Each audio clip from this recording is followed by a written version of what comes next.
વંદે માતરમ વિદ્યાર્થી મિત્રો. તો મિત્રો, લાસ્ટ લેક્ચરમાં આપણે ભણ્યા કે ભાઈ માહિતી ગૂગલ પરથી એટલે કે ઇન્ટરનેટ પરથી કઈ રીતે મેળવી શકાય એ વિશે આપણે ગઈકાલે અભ્યાસ કર્યો. બરાબર. ચાલો, લાસ્ટ લેક્ચરમાં આપણે અભ્યાસ કર્યો હતો કે ભાઈ ગૂગલ પરથી માહિતી કઈ રીતે મેળવવાની યાની કે ઇન્ટરનેટ પરથી માહિતી કઈ રીતે મેળવવાની, ઇન્ટરનેટનો ઉપયોગ ક્યાં ક્યાં થાય, કઈ રીતે થાય, એના પ્રકાર, વ્યાખ્યાઓ અને આ બધું આપણે ભણ્યા. બરાબર. ચાલો, આજે આપણે જોઈએ કે ભાઈ ઈ કોમર્સ યાની કે ઇલેક્ટ્રોનિક કોમર્સ અથવા ઇન્ટરનેટ કોમર્સ, કોઈ બી રીતે શબ્દ વાપરી શકાય. આપણે એ વાપરીશું ઇલેક્ટ્રોનિક કોમર્સ, જેમાં ઇલેક્ટ્રોનિક ઉપકરણો તેમજ માધ્યમોના ઉપયોગ વડે કરવામાં આવતો વેપાર. ઇલેક્ટ્રિક ઉપકરણ હોય, માધ્યમોનો ઉપયોગ વડે કરવામાં આવતો વેપાર, એટલે કે ઘરે બેઠા બેઠા મોબાઈલના ઉપયોગમાં, મોબાઈલ અને એમાં ઇન્ટરનેટના ઉપયોગથી આપણે ઘરે બેઠા બેઠા ખરીદ વેચાણ કરીએ છીએ ને. એમેઝોન, ફ્લિપકાર્ટ, બીજી અધર સોશિયલ મીડિયા વર્કિંગ જે કંઈ સાઇટ્સ છે એની ઉપર આપણે કોઈક ને કંઈ કાર્યો લેતા Clicker.com છે, Google OLX.com, આની વિશે આપણે માહિતી કંઈક ને કંઈક હોય છે, આપણે યુઝ કરીએ છીએ. બરાબર. ચાલો આગળ જોઈએ. ઈ કોમર્સમાં વેપારની પ્રક્રિયા જેવી કે ખરીદ વેચાણ, વિજ્ઞાપન યાની કે જાહેરાત, ઉત્પાદન સાથે સરખામણી, નાણાંની ફેરબદલી, એક બેંકમાંથી બીજી બેંકમાં નાણાં ટ્રાન્સફર કરવા, બધાનો આપણે ઉપયોગ ઘરે બેઠા બેઠા મોબાઈલમાં કરી શકીએ. પણ મોબાઈલમાં ઇન્ટરનેટ હોવું ફરજિયાત છે. તો શું કીધું? ખરીદી કરી શકીએ, વેચાણ માટેની અલગ અલગ સાઇટ્સ છે, જાહેરાત એડવર્ટાઇઝ પણ કરી શકાય, વિજ્ઞાપન, ઉત્પાદન સાથે બીજાના ઉત્પાદન સાથે સરખાવી શકાય કે ભાઈ કોના ભાવ વધારે, કોના ભાવ ઓછા, ક્વોલિટી કેવી છે. નાણાંની ફેરબદલી ઘરે બેઠા બેઠા એક બેંકમાંથી બીજી બેંકમાં નાણાં ટ્રાન્સફર કરી શકાય. આ માટે ઇન્ટરનેટ, કોમ્પ્યુટર નેટવર્ક, ઈમેલ સેવા, banking, credit card, debit card જેવા માધ્યમોનો ઉપયોગ કરવામાં આવે છે. જોઈ શું કીધું? આની માટે ઇન્ટરનેટ હોવું ફરજિયાત છે, નેટવર્ક, ઈમેલ સેવા હોવી જ જોઈએ, ક્રેડિટ કાર્ડ ચૂકવવા માટે કંઈક ડેબિટ કાર્ડ, કંઈક ને કંઈક કાર્ડ્સ આપણી પાસે બેન્કિંગ કાર્ડ હોવા જોઈએ. ચાલો આગળ જોઈએ. તો કે ભાઈ ઈ કોમર્સને કારણે ધંધાકીય એકમો ખરીદ વેચાણ, માલની ડિલિવરી, એટલે આપણે ઓર્ડર આપી દેવી કે ભાઈ આપણે એટલા 5 મારે 2 જોડી સ્લીપર જોઈએ છે, શૂઝ જોઈએ છે, ઓર્ડર આપ્યો, આપણે એડ્રેસ આપી દીધું, આપણે ઘરે આપી દઈશું, ડિલિવરી કરી દઈશું, હોમ ડિલિવરી, નાણાં ચૂકવણી કેશ ઓન ડિલિવરી આપણે આપી દઈશું, અથવા તો પ્રીપેડ યા ફિર પોસ્ટપેડ પણ કરી શકાય. પરિણામે વસ્તુનું ઉત્પાદન ખર્ચ અને વેચાણ વિતરણ ખર્ચ પણ ઓછા થાય છે. જોઈ શું કીધું? ઉત્પાદનનો ખર્ચ, વેચાણ વિતરણ એડવર્ટાઇઝ અંગેના ખર્ચા ઓછા થાય, કેમ કે ઇન્ટરનેટ ઉપર બધું જ થઈ જાય. આમ ગ્રાહકોને ખરીદી કરવામાં લાગતો સમય અને ખર્ચમાં ઘટાડો થયો છે. જોઈ શું કીધું? ગ્રાહકો જેમ જેમ દિવસે દિવસે વિકાસ થતો ગયો એના કારણે ઈ કોમર્સને કારણે ગ્રાહકોને ખરીદી કરવામાં લાગતો સમય, હવે આપણે દુકાને જઈએ, ખરીદવા જઈએ, કોઈ વસ્તુ, કોઈ પણ કપડાં, માનીએ કે કપડાં આપણે ખરીદવા ગયા, ક્લોથ્સ, ગમતા કપડાં આપણે ખરીદવા જઈએ તો ત્યાં જઈએ, સમય બગાડીએ, પેટ્રોલ બગાડીએ, આપણે રજા પાડીએ જઈએ, કેવડો સમય, કેવડો પેટ્રોલ, કેવડો ખર્ચો, વિચારો. તો એની જગ્યાએ ઈ કોમર્સ સારામાં સારું ફાયદાકારક નીવડ્યું છે. આગળ જોઈએ તો કે વિદ્યાર્થી મિત્રો, આપણી સમક્ષ એ બીજો મુદ્દો આવ્યો કે ભાઈ ઈ કોમર્સને કારણે પરંપરાગત વ્યવસાયની પદ્ધતિઓની તુલનામાં ખરીદ વેચાણની સમગ્ર પ્રક્રિયા ખૂબ જ સરળ અને ઝડપી બની છે. શું કીધું? ખૂબ જ સરળ અને ઝડપી બની ગઈ. જોઈ, ઈ કોમર્સને કારણે અલગ અલગ વ્યવસાયની પદ્ધતિ એવી, ખરીદ વેચાણની તુલના થાય, સમગ્ર પ્રક્રિયા સરળ અને બહુ જ ઝડપી, અતિશય ઝડપી. ઈ કોમર્સની મદદથી કોઈ પણ સમયે, કોઈ પણ સ્થળે વ્યવસાય કરી શકાય. ગામડે બેઠા હોય તમે, સિટીમાં હોય, આઉટ ઓફ કન્ટ્રી હોય, ક્યાંય પણ હોય તમે, તમારે જે વસ્તુ જોતી છે મળી જાય, અને તમારે જે વસ્તુ વેચવી છે એ વેચાઈ પણ છે. કે આમ ઇન્ટરનેટના કારણે બજાર પ્રક્રિયા, વહેંચણી, ફોન, ટપાલ, છાપકામ જેવી અનેક પ્રવૃત્તિઓમાં ઘટાડો થઈ ગયો ખર્ચમાં. કેમ ભાઈ? એવું તો કે ટપાલ, પત્ર, ફોન કરવા પડતું, એ બધું જ બંધ. હવે ડાયરેક્ટલી ઇન્ટરનેટ ઉપર કામ થઈ શકે. આમ ઈ કોમર્સને કારણે માલની ખરીદી કે વેચાણ માટે વેપારીઓ લાંબુ અંતર કાપવું પડતું નથી. જોઈ શું કીધું? ખરીદી કરવા માટે રો મટીરિયલનું ઉત્પાદન કરીને વેચવા માટે વેપારીઓ વેચવા જાય માર્કેટમાં, બધી વસ્તુઓ લાવે ને વેચે, કેવડો સમય લાગે, કેવડો ટ્રાન્સપોર્ટેશન ખર્ચો થાય, કેવડું પેટ્રોલ ઈંધણ વપરાય, તો આમાં કેવડો સમય માગી લે વિદ્યાર્થી મિત્રો. આ જ વસ્તુ ઉત્પાદન થાય એ જ સ્થળે બેઠા બેઠા ઓનલાઈનથી વેચી શકે છે. એટલે કે ઓનલાઈન એટલે કે ઈ કોમર્સ બધી સાઇટ્સ ઉપર વેચી શકે છે. પરિણામે પરિવહનના સમય અને ખર્ચમાં પણ ઘટાડો થયો. પણ ટ્રાન્સપોર્ટેશન ઘટી ગયું, એના કારણે સમય અને ખર્ચમાં પણ ઘટાડો થયો, એનો બચાવ થયો. વધુ સારી અને ત્વરિત ગ્રાહક વધુ સારી અને ત્વરિત ગ્રાહક સેવા પૂરી પાડે છે. ઇન્ટરનેટ દ્વારા માહિતી સંચારની પ્રક્રિયા પણ ઝડપી બની. આપણે જોઈએ છીએ ફેસબુક, વોટ્સએપ ઉપર અલગ અલગ છે સાઇટ્સ, તમે જાણો જ છો બધું. આગળ વધીએ. ગ્રાહક સાથે સરળતાથી સંવાદ યાની કે વાતચીત કરી શકાય, વાર્તાલાપ કરી શકાય. અને આ હોવાથી ઉત્પાદનની કિંમત વિશે, માલની ગુણવત્તા વિશે, પ્રશ્નોના ઉકેલ બાબતે બધું સરળતાથી સમાધાન, ફરિયાદ, ઉકેલ બધું જ ઓનલાઈન ઇન્ટરનેટ વતી થઈ શકે. આમ વસ્તુ સંબંધી સેવા કે મુશ્કેલીનું નિવારણ પણ ઝડપથી થયું. જોઈ શકીશું વસ્તુ સેવા હોય, કોઈ વસ્તુ કે સેવા છે, મુશ્કેલી ફરિયાદ છે ગ્રાહકની, તો એ બી ઓનલાઈન ઇન્ટરનેટ વતી મોબાઈલમાં જ, કોમ્પ્યુટરમાં જ તમે એનું ફરિયાદ કરી શકો અને એનું સોલ્યુશન પણ થઈ શકે. આગળ જોઈએ તો કે કાર્યક્ષેત્ર કઈ રીતે કાર્ય કરે, કઈ પ્રક્રિયામાં કઈ રીતે કેટલા પ્રકારે ઈ કોમર્સ કામ કરે છે. જોઈએ સેવાઓના આધારે ઈ કોમર્સનું કાર્યક્ષેત્ર નીચે પ્રમાણે છે. જેમ કે B2C યાની કે બિઝનેસ ટુ કસ્ટમર, ગુજરાતીમાં શું કહેવાય, ધંધાથી ગ્રાહક. આગળ જોઈએ B2B યાની કે બિઝનેસ ટુ બિઝનેસ યાની કે ધંધાથી ધંધો. આગળ જોઈએ ગ્રાહક C2C યાની કે કસ્ટમર ટુ કસ્ટમર યાની કે ગ્રાહકથી ગ્રાહક. C2B યાની કે કસ્ટમર ટુ બિઝનેસ યાની કે ગ્રાહકથી ધંધો. આ બધા પ્રકાર છે, ચાલો તમને વિસ્તારથી સમજાવું. ભાઈ B2C યાની કે બિઝનેસ ટુ કસ્ટમર યાની કે ધંધાથી ગ્રાહક. હવે એમેઝોન પરથી તમે વસ્તુ ખરીદ્યા, તો એમેઝોન જે વસ્તુ વેચે છે, એમેઝોન ઉપર જે વેપારીઓ છે વસ્તુ વેચે છે, એ વેપારીઓ તમારી માટે શું થાય, વેપારી યાની કે બી યાની કે બિઝનેસ. અને તમે શું બન્યા, કસ્ટમર યાની કે B2C યાની કે બિઝનેસ અને કસ્ટમર બંને એકબીજાને સંપર્કમાં આવ્યા, કોન્ટેક્ટમાં આવ્યા, બંને મળ્યા એટલે કે ઇન્ટરનેટ ઉપર મળ્યા અને વસ્તુ કસ્ટમરને ગમી ગઈ એટલે એને ખરીદીનો ઓર્ડર આપ્યો. વેપારી છે ઘર આંગણા સુધી ડિલિવરી કરી આપશે. પૈસા તમારે અગાઉ અથવા તો પછી કેશ ઓન ડિલિવરી સાથે તમે આપી શકો છો. આ શું થયું, બિઝનેસ ટુ કસ્ટમર યાની કે બિઝનેસ અને કસ્ટમર વચ્ચે વેપાર થયો, એટલે કે ધંધાદારી અને એક ગ્રાહક વચ્ચે વેપાર થયો. આગળ વધીએ તો કે આમાં એક છેડે વેપારી હોય, એક છેડે શું હોય, ગ્રાહક હોય, એક છેડે સામેવાળા વ્યક્તિની, એક છેડે આપણે હોઈએ. ઇન્ટરનેટ દ્વારા વેબસાઇટના ઉપયોગથી જે વ્યાપારી ગ્રાહકોને તેમના વસ્તુ ઉત્પાદનો વેચાણ કરે છે તેના પ્રકારમાં સમાવેશ થાય.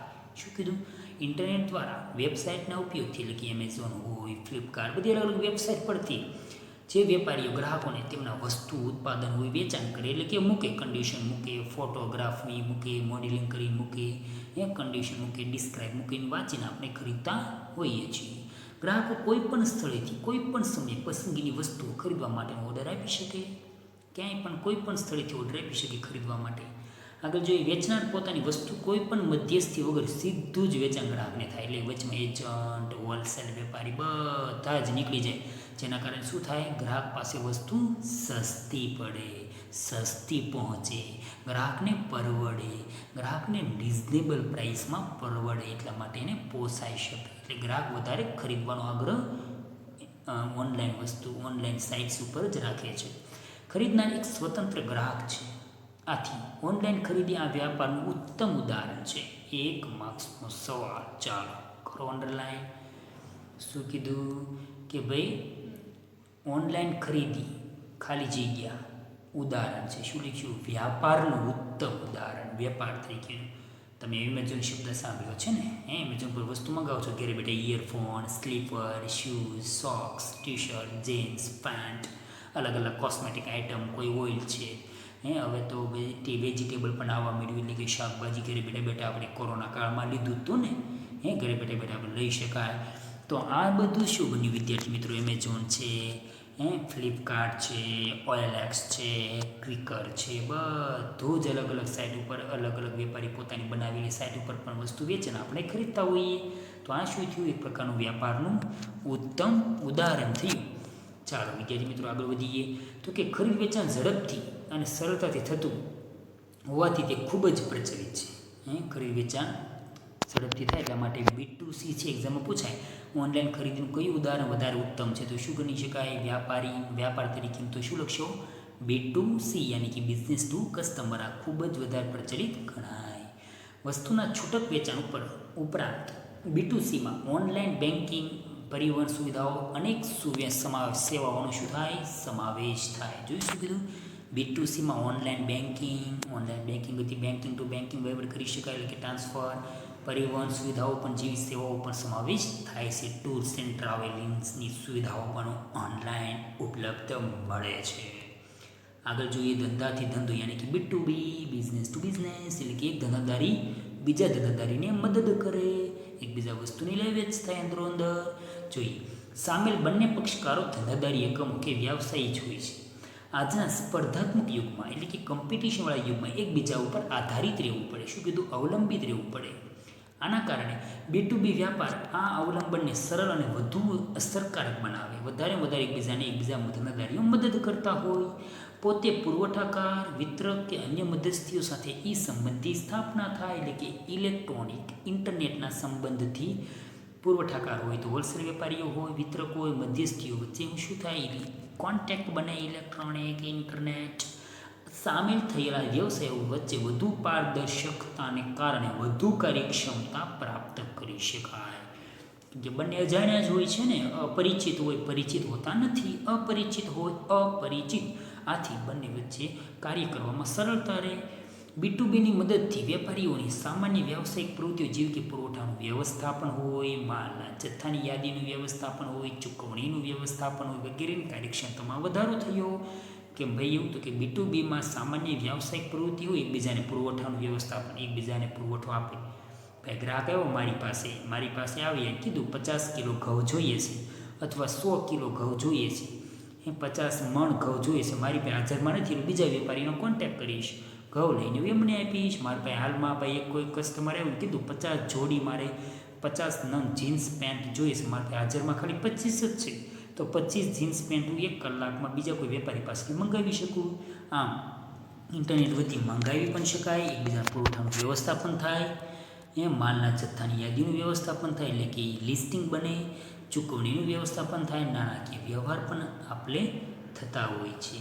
તો આ શું થયું વિદ્યાર્થી મિત્રો B2B યાની કે business to business. Very good. ચાલો સુપર. ચાલો શરૂ કરીએ આગળ. ગ્રાહકથી ગ્રાહક યાની કે C2C એક કસ્ટમર બીજા કસ્ટમરને વેચે એટલે કે બંને સામે કસ્ટમર હોય. માની લો કે મારે OLX ઉપર મારે ઘરે સોફા છે સેટી છે ટીવી છે ફ્રીજ છે વોશિંગ મશીન છે ઘરઘંટી છે કોઈ પણ સાધન સામગ્રી છે મારે સેલિંગ કરવી છે જૂની છે એટલે OLX ઉપર મૂકીશ તો સામે પણ ગ્રાહક હશે લેવાવાળા. ક્યારેક ધંધાદારીઓ પણ મળી જાય એવું બની શકે. જોઈએ ચાલો આ C2C વ્યવસ્થામાં ગ્રાહકથી ગ્રાહકના વેપારની પ્રવૃત્તિઓ જોડાયેલી છે. વેબસાઇટ પર ઇન્ટરનેટનો ઉપયોગ કરતા વેચનાર અને ખરીદનાર બંને ગ્રાહક જ બને છે. કોઈ પણ મધ્યસ્થી વિના ગ્રાહકોને ખરીદ વેચાણની ઓનલાઈન સુવિધા પ્રાપ્ત થાય છે. ખરીદવા વેચવા માટે ઓનલાઈન સુવિધા પ્રાપ્ત થાય ઓનલાઈન. ઉત્તમ ઉદાહરણ હરાજીની સાઇટ છે. E-ઓક્શન કહેવાય એને. આપણે 12માનો ટોપિક ભણીશું E-ઓક્શન વિશે. અત્યારે તમે સમજાવું કે ભાઈ હરાજી કહેવાય ઓક્શન એટલે હરાજી થાય ને ઊંચા બોલ આપે મોટા વધારે જે કિંમતની પ્રાઇસ બોલે બરાબર એ પ્રમાણે હરાજી થતી હોય વસ્તુની. તો આ રીતે OLX ઉપર હરાજીમાં કામ વેચી શકાય હરાજી ઉપર વસ્તુ વેચી શકાય સેવા આપી શકાય. જો ગ્રાહકે કોઈ વસ્તુ વેચવી હોય તો તે વસ્તુની હરાજી સાઇટ પર યાદી મૂકે છે. હરાજી વધારે ભાવ આપીને વસ્તુ વેચી શકાય. અન્ય વ્યક્તિઓ તેની બોલી લગાવે છે. ઊંચી કિંમત આપનાર વસ્તુ ખરીદી કરે છે. ઊંચી કિંમત મેક્સિમમ આપે એ ખરીદી કરી શકે. આ ઉપરાંત OLX.com Flipkart.comમાં વેચનાર ગ્રાહક પોતાની વસ્તુની માહિતી અને વેચાણ કિંમત જાહેર કરે છે અને ખરીદનાર તેની સાથે વાટાઘાટો થયા પછી ખરીદ વેચાણની પ્રક્રિયા થાય. આમ જૂની વસ્તુ એકબીજા વેચી શકે ખરીદી શકે અને તમે કદાચ ઉપયોગ પણ કર્યો છે ઘર વખરી સામાન વેચવા માટે OLX ઉપર વેચાણો પણ હશે. તો આમ ગ્રાહક ટુ ગ્રાહક એટલે કે કસ્ટમર ટુ કસ્ટમર. ચાલો આગળ જોઈએ તો કે નવો ટોપિક છે C2B યાની કે ગ્રાહકથી ધંધો યાની કે કસ્ટમર ટુ બિઝનેસ. ઘણી વખત ગ્રાહક હોય સામે વેપારીઓ હોય જે વસ્તુ આપણે લઈ જાય પણ એમાં સમારકામ રિપેરિંગ કરીને ઊંચા ભાવે વસ્તુ વેચી દેતા હોય. જોઈએ E-કોમર્સમાં ગ્રાહકને પરવડે તે રીતે અથવા તો નિશ્ચિત ઉત્પાદન કે સેવા માટે ગ્રાહક ચૂકવવા ઈચ્છતા હોય તે કિંમતથી વ્યાપક શ્રેણીમાં ઉત્પાદન અને સેવાની પસંદગી મળે છે. ગ્રાહક જે કિંમતે વસ્તુ ખરીદવા માંગે એ જ કિંમત વસ્તુ મેળવી શકે અને વેપારીને આપવા ઈચ્છે. એટલે આ મુદ્દો શું બન્યો? C2B, customer to business. આમાં પણ હરાજીનો પોઈન્ટ લગાવી શકાય. તો કે પહેલાંમાં કેવું હતું B2Cમાં કે ભાઈ વેપારી જે બોલે એ જ ભાવે વસ્તુ વેચાય. જ્યારે અહીંયા ગ્રાહક બોલે મારે આ ભાવે વસ્તુ જોતી છે એ ભાવે વસ્તુ મળે. આ માટેની સાઇટ છે, આ માટેનો પ્રકાર છે C2B યાની કસ્ટમર ટુ બિઝનેસ. આ પ્રકારની સેવાઓ કે ઉત્પાદન કરતા ધંધાકીય એકમો ઉત્પાદન કે સેવા માટે પોતાની વેચાણની શરતો અને કિંમત જણાવે છે. શું કીધું? ધંધાકીય એકમો ઉત્પાદન કે સેવા માટે વેચાણની શરતો અને કિંમત જણાવે.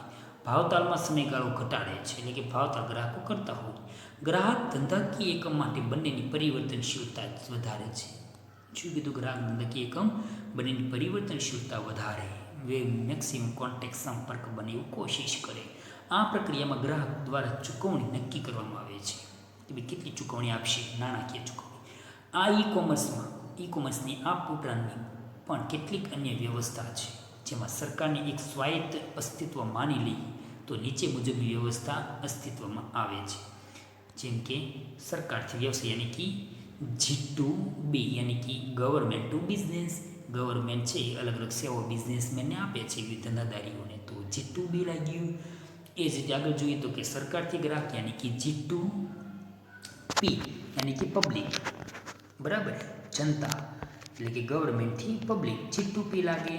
ગવર્મેન્ટ છે અલગ અલગ સેવાઓ ગ્રાહકને નાગરિકોને આપે છે. ઓનલાઈન જેટલી અલગ અલગ પ્રકારની સેવાઓ છે તે સરકારી સેવાઓ, રાઈટ, કાગળિયા કાનૂનવાળી. અને સરકાર તો સરકાર, એક સરકાર બીજી સરકારને મદદ કરે. એક મ્યુનિસિપાલિટી છે સુરત મ્યુનિસિપાલિટી કોર્પોરેશન, તે મુંબઈની મ્યુનિસિપાલિટી કોર્પોરેશન અથવા તો અમદાવાદની, ગુજરાત, ગાંધીનગરની, રાજકોટની, વડોદરાની, ભાવનગર મ્યુનિસિપાલિટીને મદદ કરે નાણાકીય દૃષ્ટિએ. તો આ સુધી સરકારથી સરકાર અથવા તો એક સરકાર બીજી સરકારને મદદ કરે કોઈ પણ કારણસર, કોઈ પણ કાર્યમાં, પાણી, વીજળી, અનાજથી માંડીને, ખાણીપીણીની આઈટમ વસ્તુથી માંડીને, કોસ્મેટિક વસ્તુથી માંડીને, અથવા તો બીજી કોઈ પણ વસ્તુ એક સરકાર બીજી સરકારને વસ્તુ વેચે, લે વેચ કરે અંદરો અંદર. તો આ શું થયું? G2G, G2B અને G2P પણ ભણ્યા આપણે શોર્ટકટમાં. તો આ શું થયું વિદ્યાર્થી મિત્રો? એક પ્રકારનું કાર્યક્ષેત્ર. જેમ કે એમ પૂછે એક્ઝામમાં કે ભાઈ ધંધાકીય કાર્યક્ષેત્ર એટલે કે ઈ કોમર્સના કાર્યક્ષેત્ર જણાવો, તો શું લખશો? B2B, B2C, C2B અને B2C, એટલે કે B2C, B2B, C2C અને C2B. આ 4 પ્રકારના કાર્યો જે સમજાવવાના રહેશે. તો વિદ્યાર્થી મિત્રો નોટબુક લેવાની, ઈ કોમર્સની વ્યાખ્યા લખવાની, ઈ કોમર્સથી થતા ફાયદા લખવાના કે ભાઈ કેટલું ઝડપી, ઓછામાં ઓછા ખર્ચે, ઓછામાં ઓછા સમયમાં કેટલું ઝડપી સેવા પ્રાપ્ત થતી ગઈ, બધું જ આ રીતે પ્રસ્તાવના લખીને અગાઉના છે ને આ રીતે આ જે ફકરામાં જે કંઈ આપ્યું છે આ રીતે આપણે લઈ શકીએ. તો આ રીતે આપણે ઈ કોમર્સની વ્યાખ્યા, સંકલ્પના સમજાવીને આગળના કાર્યક્ષેત્ર વિસ્તારથી 4 માર્ક્સમાં એક્ઝામ આવશે સવાલ, એટલે સમજાવી શકાય. ફરજિયાત લખીને પાકો કરવાનો રહેશે. તો વિદ્યાર્થી મિત્રો નેક્સ્ટ લેક્ચરમાં મળીશું પાછા. થેન્ક યુ, આવજો.